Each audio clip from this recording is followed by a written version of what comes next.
Another one is that is from reproductive system, that is explain the spermiogenesis. Spermiogenesis means firstly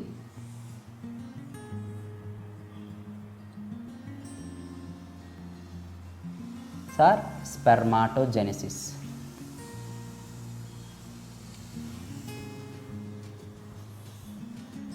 Spermatogenesis. So spermatogenesis means the process of formation of mature spermatozoa is called spermatogenesis, right? The formation of mature spermatozoa is called spermatogenesis. So the production site of these spermatozoa are the seminiferous tubules. Actually, these seminiferous tubules are present in the testis. The testis having approximately 250 testicular tubules. Each testicular tubule having a 1 to 3 seminiferous tubules. Seminiferous tubules, right? Each seminiferous tubules having a number of spermatogonial mother cells.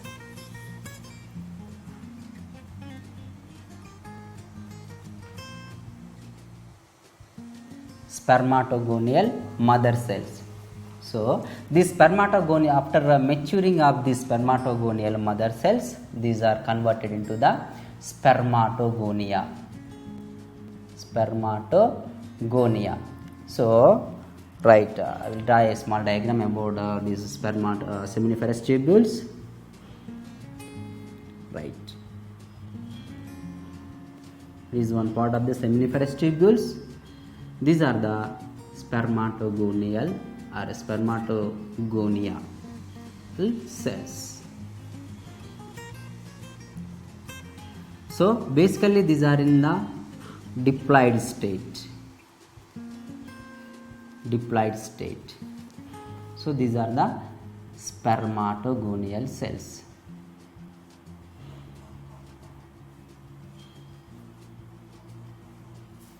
Right. These are in the diploid state, means which are having a 46 chromosomes. After differentiation of these spermatogonial cells, these are transformed into the primary spermatocytes, like this. So actually these spermatogonial cells are which are divided by the mitosis division, right? Is the mitosis process. So these are differentiate into the primary spermatogonial, primary spermatocytes cells. So these primary spermatocytes having also, these are in the also diploid state. So these primary spermatocytes are different. These are divided into the, these are forms to the cell division by the meiosis process actually.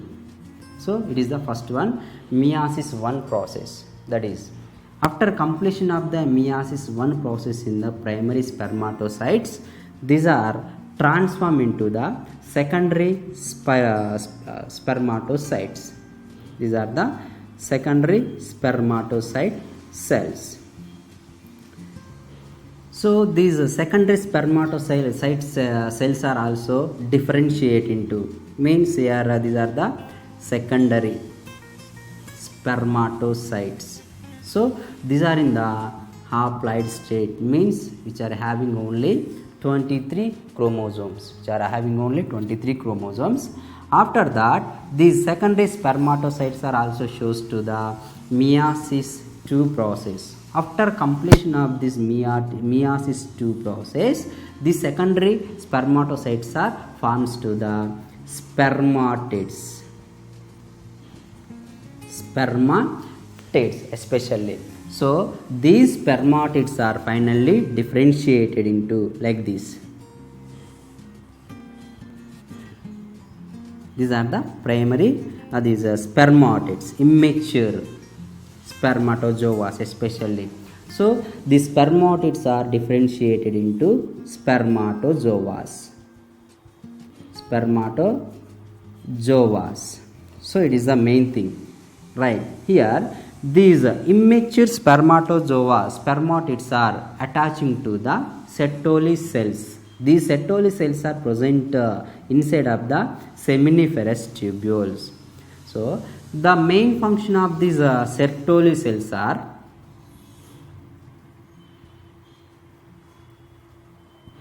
these are secreting to the nutritions.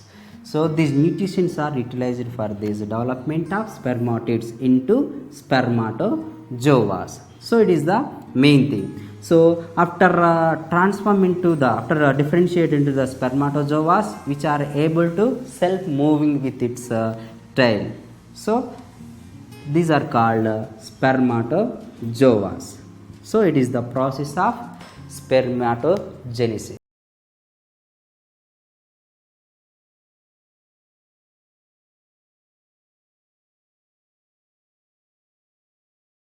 Another one is 15th question. It is from genetics, that is erythroblastosis foetalis.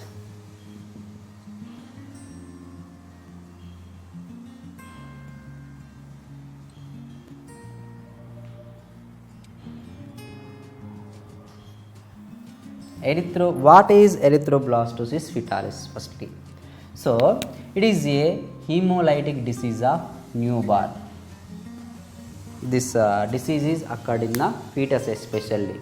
So in which conditions the fetus caused by this disease? Means here when the marriage with the RH negative mother marriage with RH positive father. So in this condition only the erythroblastosis foetalis disease is occurred in the neonatal baby, right? Firstly, so here the RH, it is one of the blood group actually. It is firstly identified by the Karl Landsteiner and Wiener especially. It is this blood group is appeared in the rhesus macaca mulatta. It is a monkey. So like this rhesus, that's why this blood group name is a RH blood group. So here especially what is RH negative, what is RH positive. So antigens are present in which blood group. This blood group is called RH positive, which are not that is the RH negative blood group. Here the RH anti-D antibodies, especially anti-D antibodies are present in which blood group? That is a positive. RH anti-D antibodies are absent in which blood group? That is the RH negative blood group. So here when the marriage with RH negative blood group with the RH positive blood group father male. So here the hemolytic disorder of newborn, it is occurred in the fetus especially. So for example here it is the mother, it is the father blood group, means it is the negative positive blood group. So these are the parents, those are parents if it is the F1 generation. So this mother conceived in this first generation. So that fetus developed as a that is RH positive blood group, right? In the F1 generation, first conceive, right? This RH positive blood group developing to the anti-D antibodies in this fetus actually. So these anti-D antibodies are developed in this fetus, right? After completion of this paturation, during the paturation, rupturing of endometrium of mother, these anti-D antibodies are enter into the mother circulatory system, mother circulation. Then these anti-Ds recognizing the mother blood is immune system is sensitized by this entering of new foreign bodies. Then again the mother immunity system is producing to the against antibodies in the mother's immunity system. So this first generation baby completely this paturation delivery process complete. then so the first F1 generation is safe. Then if this same mother, Rh negative mother, Rh positive father, second conceive, so if the Rh positive fetus is developed in the uterus of this Rh negative blood group mother, in this condition already the Rh anti-D antibodies are developed as a memory cells in the mother's immunity system. So when the Rh positive fetus is developed in the uterus of mother, these anti-D antibodies are against to work on the this fetus immunity system. So these anti-D antibodies are entered through the placenta into the baby. Finally this baby causes to this baby goes to the erythroblastosis foetalis disease. So mainly the disease symptoms are the jaundice especially and anemia especially. So jaundice and anemia are the main symptoms of this erythroblastosis foetalis. So here the mainly, so these anti-D antibodies are enter into the baby circulation. These are destroying to the RBC of this second F2 generation of this fetus. Finally immature RBCs are produced. Immature RBCs are produced from the bone marrow and also the liver and also spleen. So the complete immature RBCs are enter into the circulation. Finally these immature RBCs are does not able to receiving the that is the respiratory gases. That's why finally this infant before delivery or after delivery it will die. So it is the erythroblastosis foetalis. It is also called hemolytic disease of newborn. So it is the erythroblastosis foetalis.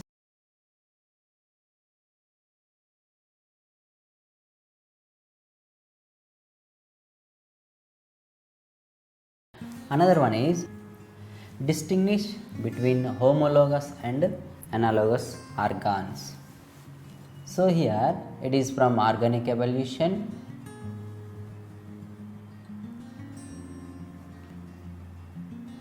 And analogous organs.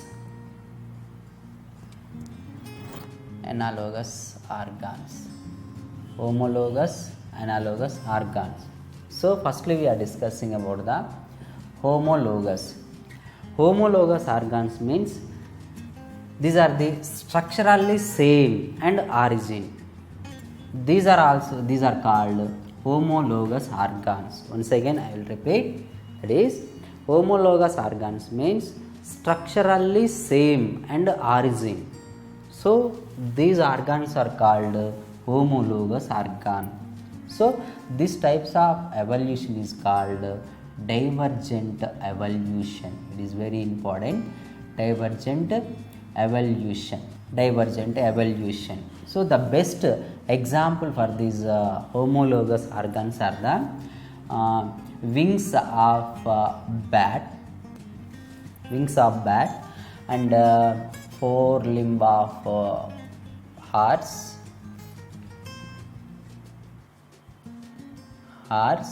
and also forelimb of man and paw of cat.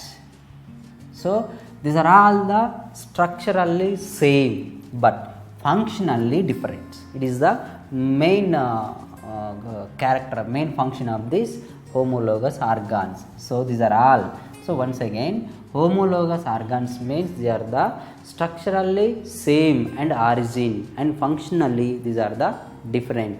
Means here these all organs having a same number of bones at this particular organ, like femur, radius ulna, carpals, metacarpals, like this. These are all the same, but functionally these are the different.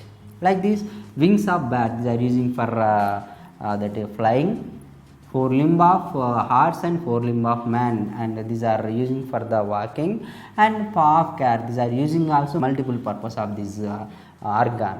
So it is the homologous organ. This evolution is called divergent evolution. And analogous organs means here the definition of analogous organ is these are the structurally same but functionally different. Once again, structurally different. Structurally these are the different and origin also, and functionally same. So the best these evolution is called convergent evolution. Convergent evolution. So the best example for the analogous organs are wings of birds, and wings of insects. So these are the structurally wings of birds and structurally wings of insects. They are the structurally different, but functionally both are using for flying. So functionally these are the same. So it is the main difference between the homologous organ and analogous organs.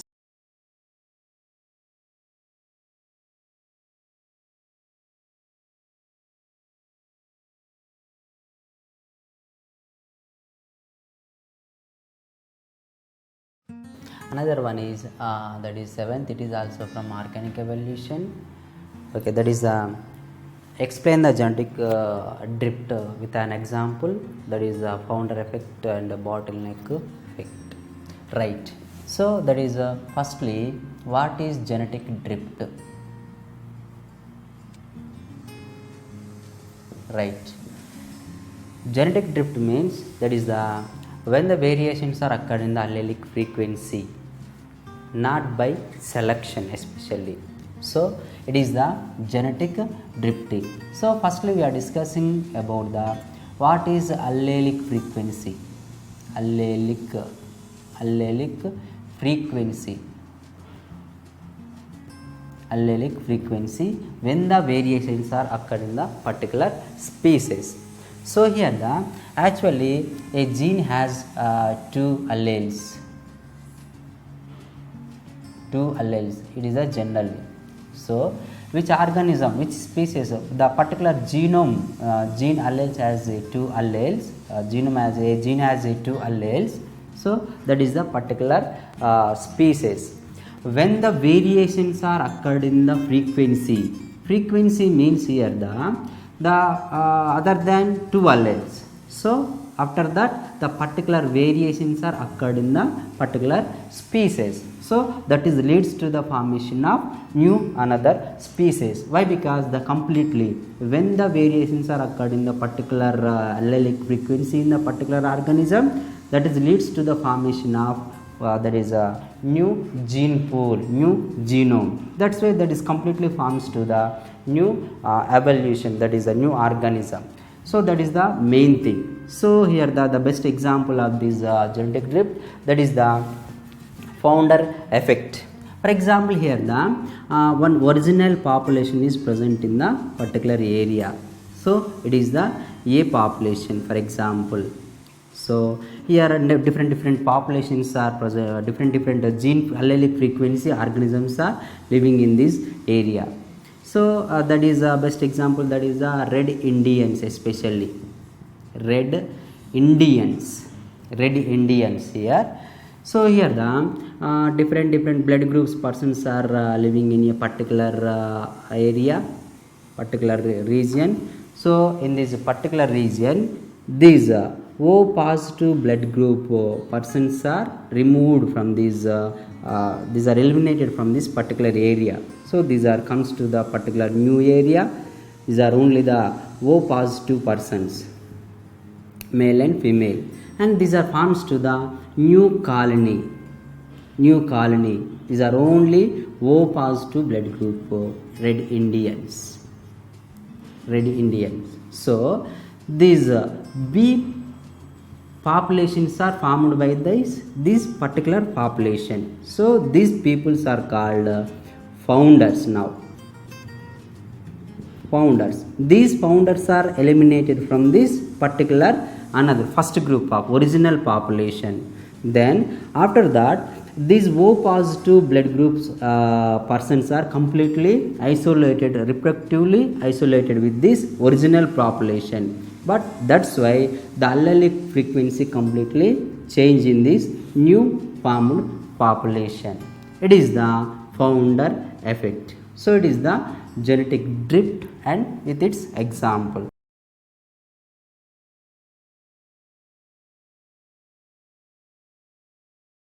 Another last one in this bit, that is I think that is explain the brief structure of insulin. So it is from applied biology, it is from last unit, that is the insulin.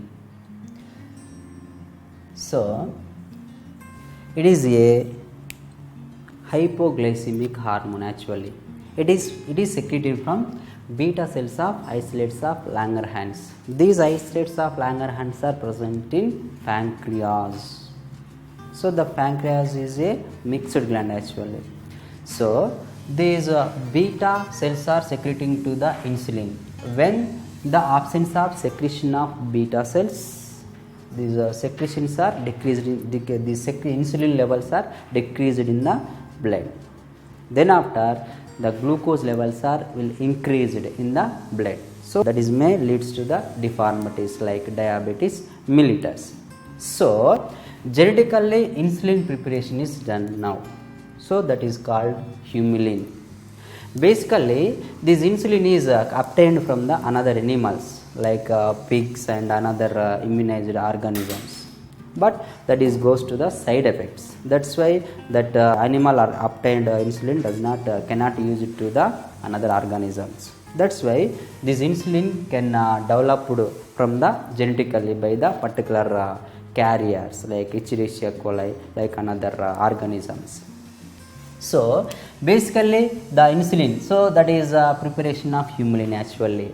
So this humulin is as a particularly made by the 51 amino acids, generally 51 amino acids.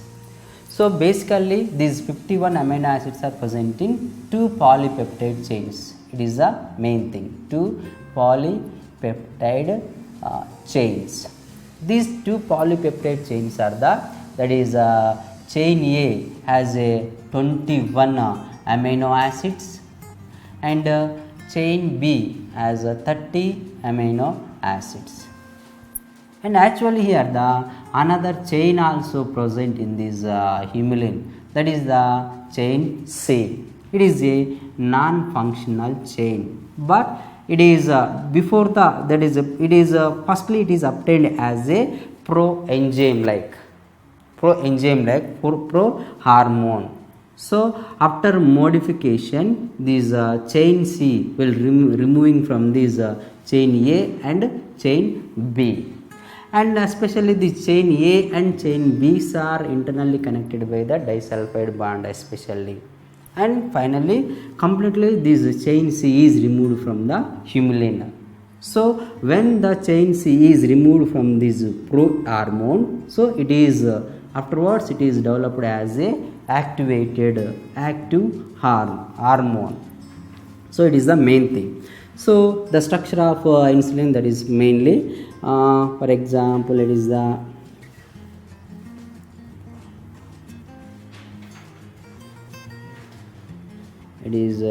chain B, it is chain A, and it is chain C from here to here, here to here A. So these are internally connected by the disulfide bonds. These are the disulfide bonds like this, and it is a prohormone. Prohormone means it is a inactive, it cannot work as a hypoglycemic hormone, means it cannot removing to the glucose molecules from the blood. So after modification this humulin has a only 2 polypeptide chains. These are the first one is chain A and second one is chain B. These are connected by the disulfide bonds internally. It is the chain B, and completely removing to the chain C, polypeptide chain from the prohormone. So it is the chain C. So it is a hormone now. It is a hormone with active. It is a active hormone. So it is called humulin. It is called humulin hormone. It is the genetically. So mainly the using of the factors are the Escherichia coli. Are used for the formation of insulin.